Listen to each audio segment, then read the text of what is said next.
Hi all, welcome to the Atomic Literature.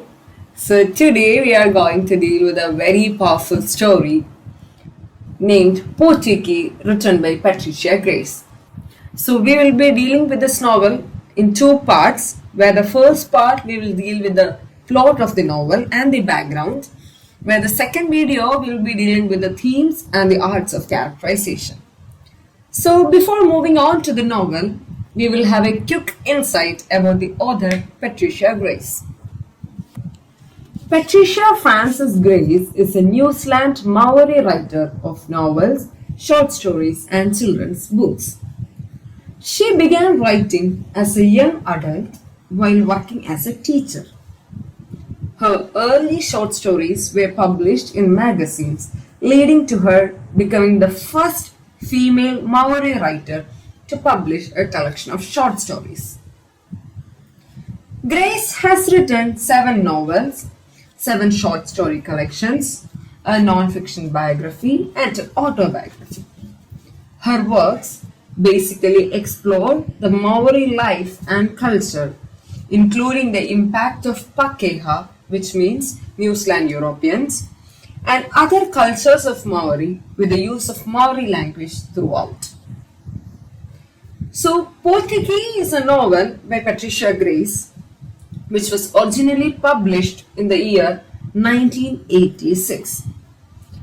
It tells the story of a Maori community in New Zealand and their struggle for survival against the attempts of land developers to buy, bully, and coerce them off their land.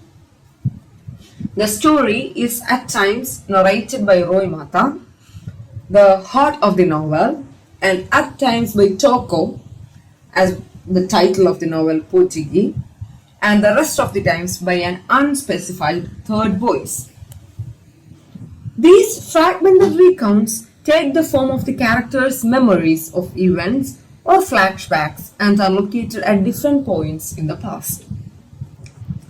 Often, 2 chapters in this novel may narrate the same story or same event, but it will be from the viewpoints of 2 different characters at the same time.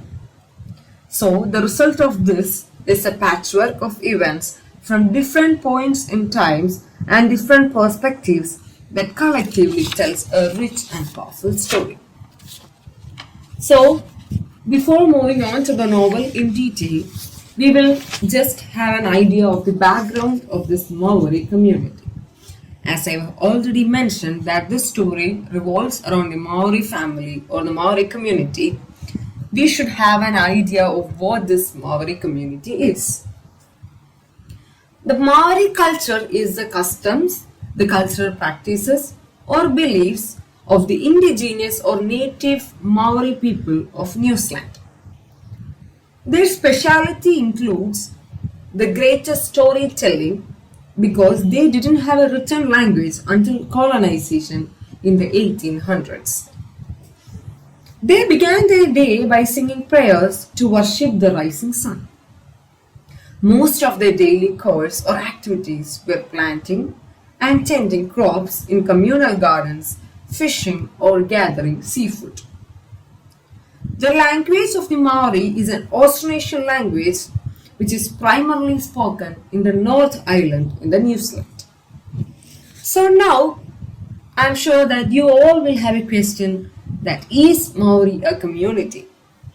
Yes, so Maoris are the indigenous Polynesian people of mainland New Zealand. It is originated with settlers from East Polynesia who arrived in New Zealand in the several waves of voyages which had happened between 1320s and 1350s. The novel, we can see it begins with a prologue that tells the story of a purple carver who made the varieties. So here in this novel we can see certain terms which is specifically meant for this Maori people, the words that has been used by this Maori people.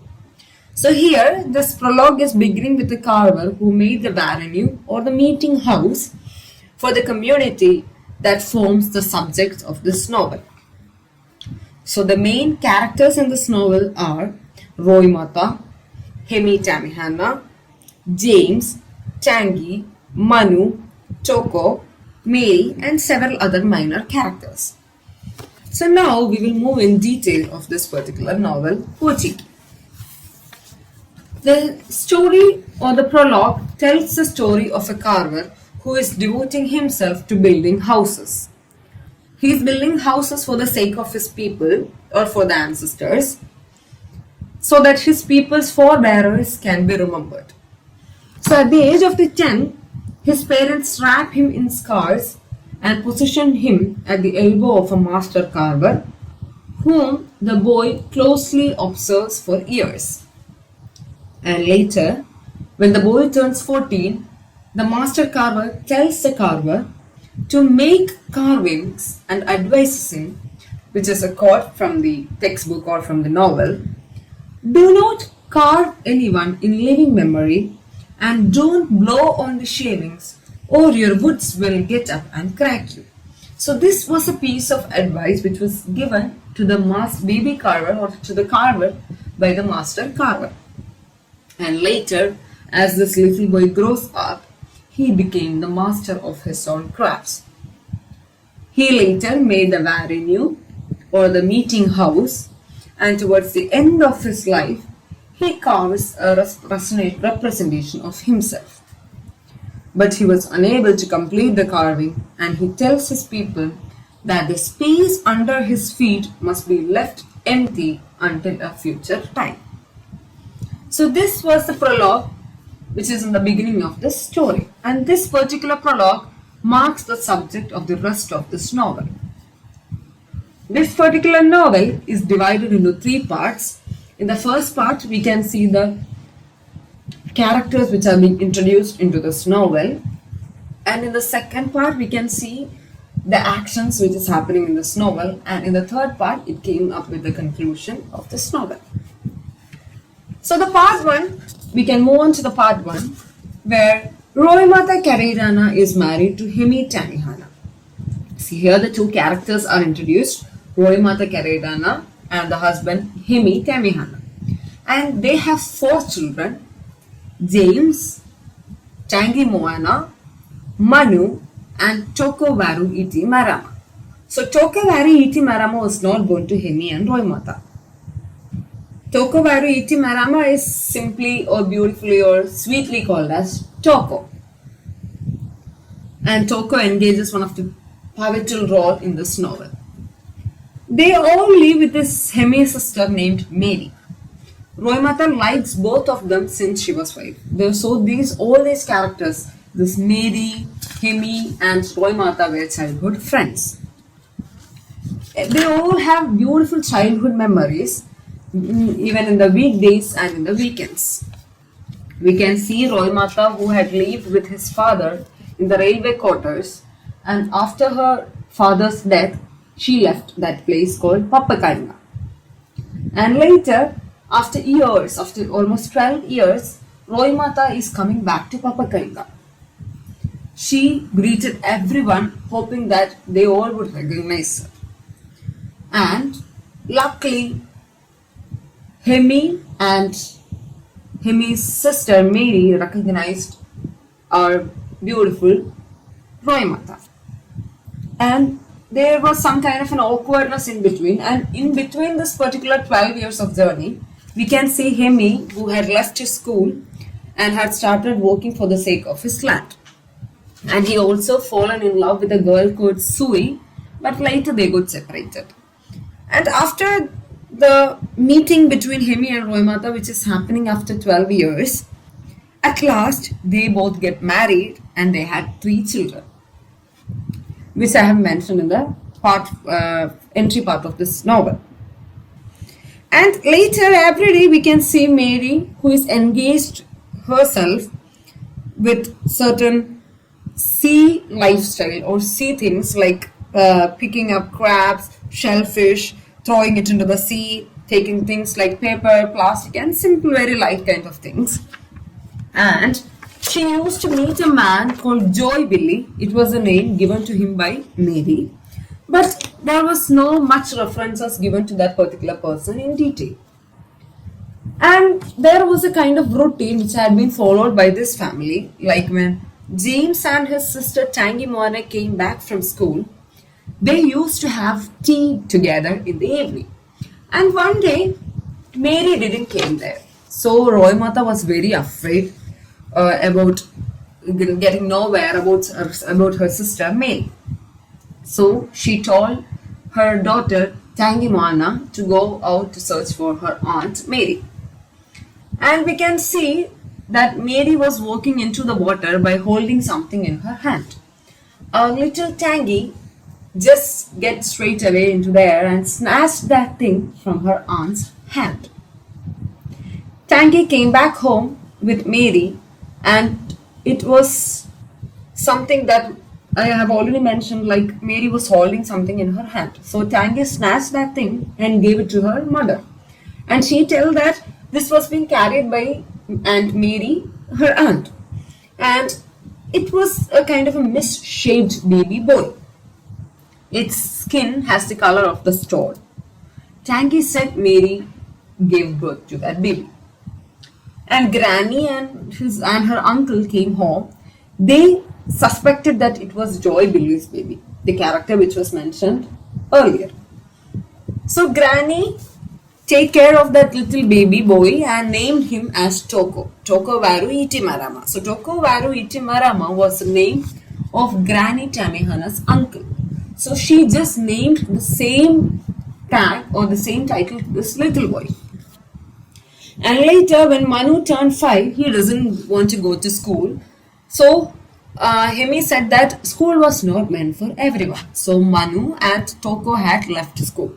But Toko was unable to go to school because he had certain physical disabilities. He was in wheelchair.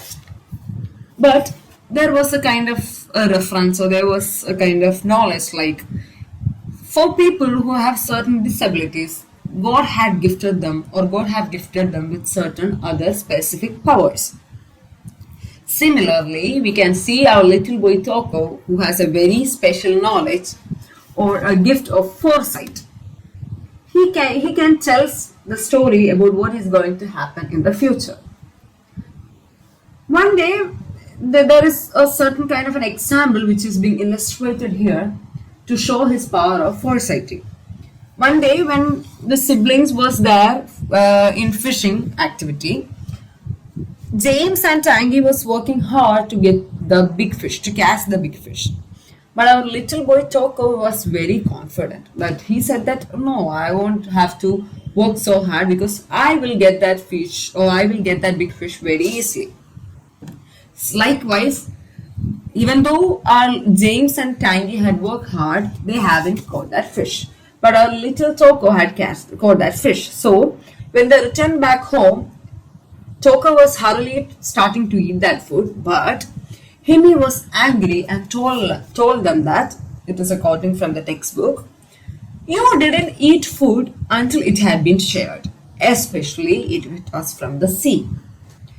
Ours is a big family. So this was a quoting which is from the novel, like it denotes the power of unity that is highly seen, or that is highly being seen in this particular family. So this shows the amount of unity that strives that family, or that holds that family together. Toko went to give Granny Tamihana her piece of fish, and they ate together. And we can see Hemi, who has lost his job, but he was engaged in other activities regarding his land. Then we can see Toko, who foresees something, and he warns his mother Roimata that some people are coming to snatch their gardens, avenues, markets away from them. So this was the first warning Toko gave to his mother Roimata. By this, we are coming to the end of this part 1 of this novel, where in the part 1, it ends with the Toko's narration of the Tiop community. So the Tiop communities were similar to this Maori community, who are the neighbors of this community, who are the victims of post-colonial government's project. So once these people was also working hard for this particular project, they were cheated. One day they had lost their home and they were fighting for years to get justice. And a family with Rupena, characters like Rupena, Ruben, Perna, everybody has struggled so hard to get back their land, and at last they win their struggle after years and years of letter writing, delegations, and protest. So this was how the part 1 of this novel ends, and it moves to the part 2 of the novel.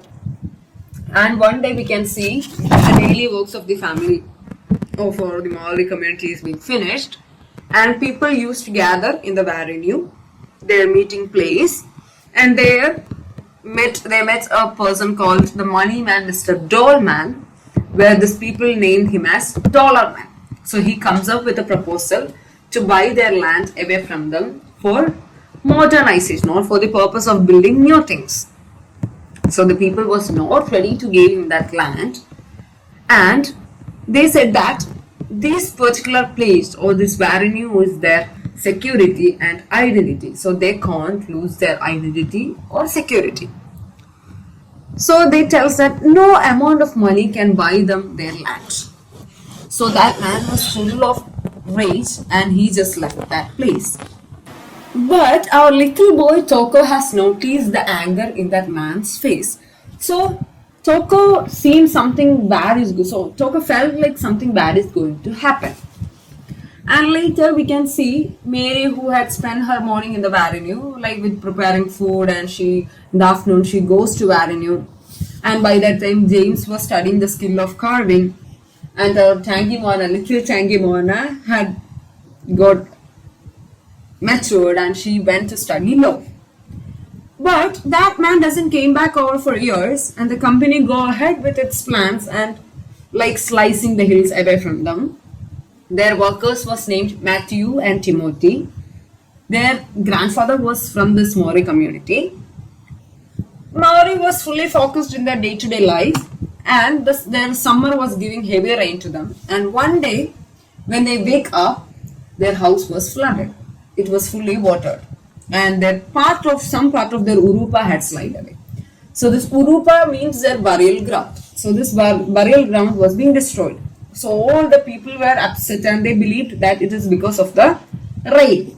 It is because of the rain or because of the striping of the hills that this particular thing have happened.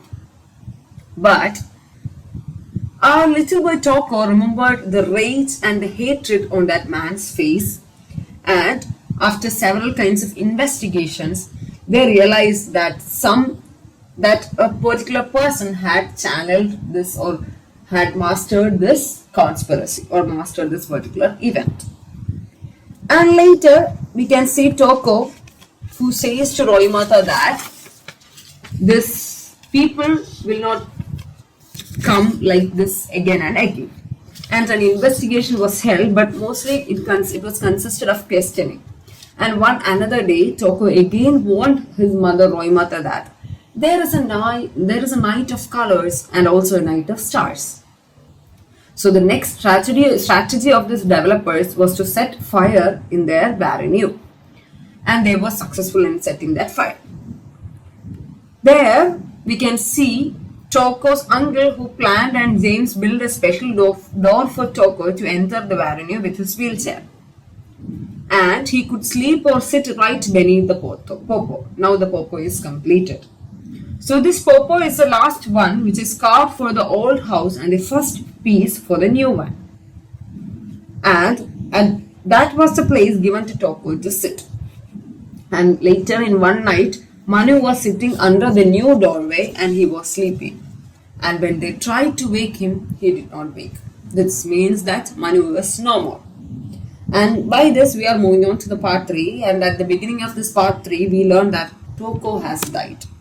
That was a very shocking news or an event to the readers and to the people in the Maori family itself. One night, Roimata wakes up hearing the sound of Toko's wheelchair. She knows that Toko was going to find his brother Manu, but Roimata wants to help Toko, but she was unable to do because of her sister Mary's interference in between. There we can see Toko who has died, and Toko would want to talk to him and came back together, but that night when Toko pushed the door open, there was a sound of soft explosion. So that is how Toko died. In that explosion, he had left his life, and after Toko's death, Tangi Moana came back. One day, she goes to the hill and said to the workers that their bosses killed her brothers. Thus, the Matthew and Timothy, the two workers, had quit their job. And for the 3 days, the machine did not work. And after the funeral of Toko, the new road had been destroyed and all the machines were submerged in the sea. After a few days, land and sea became clean again, but certain lives were lost in between. She started to go for fishing, and through the stories that the members of Maori community share with one another in one evening at the meeting house, we learn that Tangi Moana achieved her goal of seeking justice for her brother's death, as well as for the other crimes that is being committed against her people by winning the case at the court. Now we can realize that Tangi has become a lawyer. And in the prologue it is said that the finishing of the last popo will be done once it is known who the lower figure should be. So James, who is now a carver, have carved the figure of Toko as the last popo. At last, Toko describes the night he died. It is a night of stars like he predicted, like he warned to his mother. He knows that something is going to happen to him. That's why he didn't want anyone to help him. Toko saw someone's shadow going towards the hill, but he couldn't save himself, and that's how it ended his life. So this is how the particular story or the particular novel comes to an end. And here the title Potiki means the youngest in the family, and that particular place is engaged, or that particular place is meant for our little boy Toko who had lost his life. So this is all about the summary or the plot of this novel with a complete course of actions which is being mentioned here. Hope you all got an idea. I know it is something which is very big and very complicated one, but still it is very interesting. So I hope once you listen to this novel in detail, you will get the idea more clear and evident. So in the next part, we will be dealing with the themes and the arts of characterization in this novel. So see you there.